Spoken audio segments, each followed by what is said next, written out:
कहने लगी मैं ब्राह्मण देवता को भोजन कराना चाहती हूँ, लेकिन ये तो करना ही नहीं चले।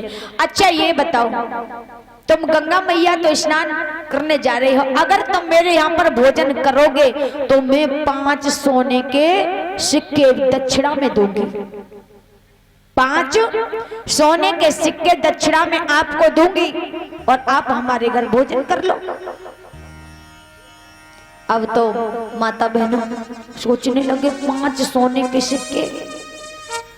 ब्राह्मण देवता मन ही मन में सोचने लगे, एक बार तो गंगा मैया वैसा भी स्नान करना जानने पड़ेगा, तो ऐसा करेंगे हम 2 बार स्नान कर लेंगे, लेकिन हमें सोने के सिक्के तो मिल जाएंगे।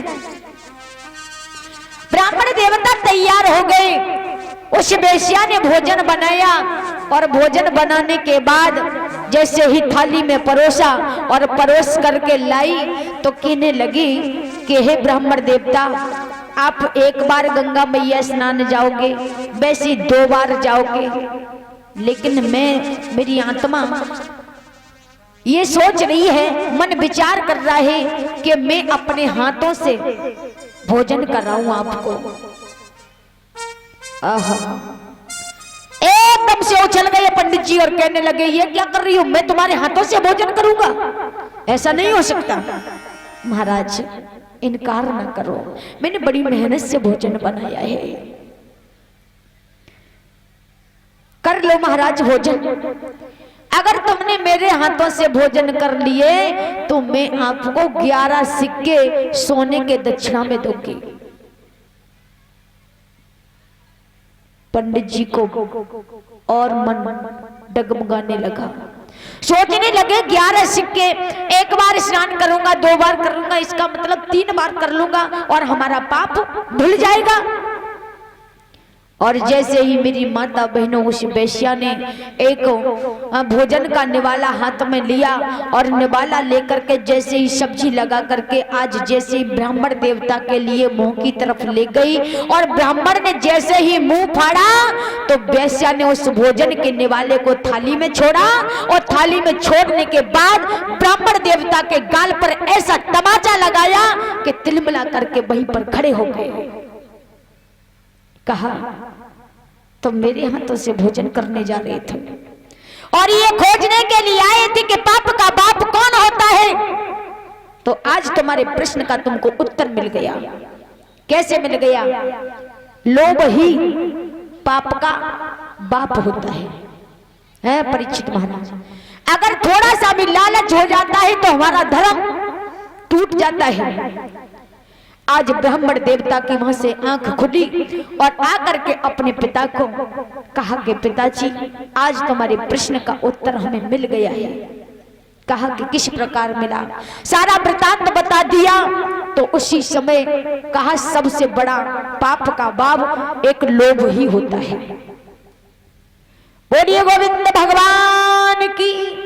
इस तरह से आज रानी भी इस लालच में पड़ी हुई है कि मैं इस आंगन में एक पति की 2 पत्नियां, सारा सुख साज इतर बितर हो जाएगा।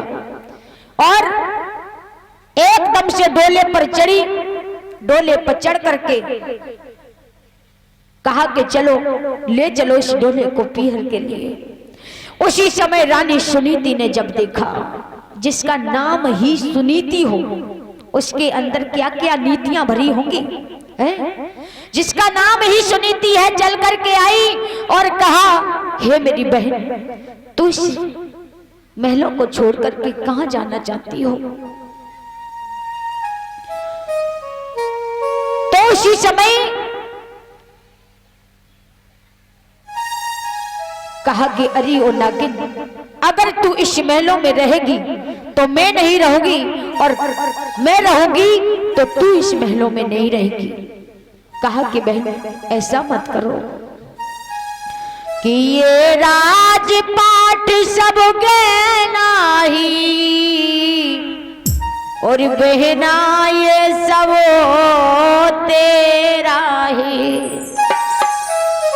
मैं तेरे लाल को खिला करके अपना जीवन बिता लूंगी, लेकिन मेरी बहन तू इस महलों को छोड़ करके न जाओ। उसी समय राजा की ओर देख कर के सुरुचि ने कहा कि मैं इसको बच्चा दूंगी तो गला घोट खा जाएगी, या तुमको जहर पिलाएगी, या हमको मार हटाएगी। कहा कि बहन मैं ऐसा नहीं करूंगी। एकदम से सुरुचि कहने लगी कि अगर तुझको रहना है तो जा, तू खेतों की ओर बढ़ करके जा, खेतों की रखवाली कर। इतनी बात अगर तुम पहले बता देती मेरी बहन, तो मैंने कब का इस महल का त्याग कर दिया होता। और रानी सुनीति ने अपने कलेजे को थामा और कहने लगी कि मैं उस महलों को छोड़ करके जा रही हूं, कि उतरो अंदर जाओ बहिना।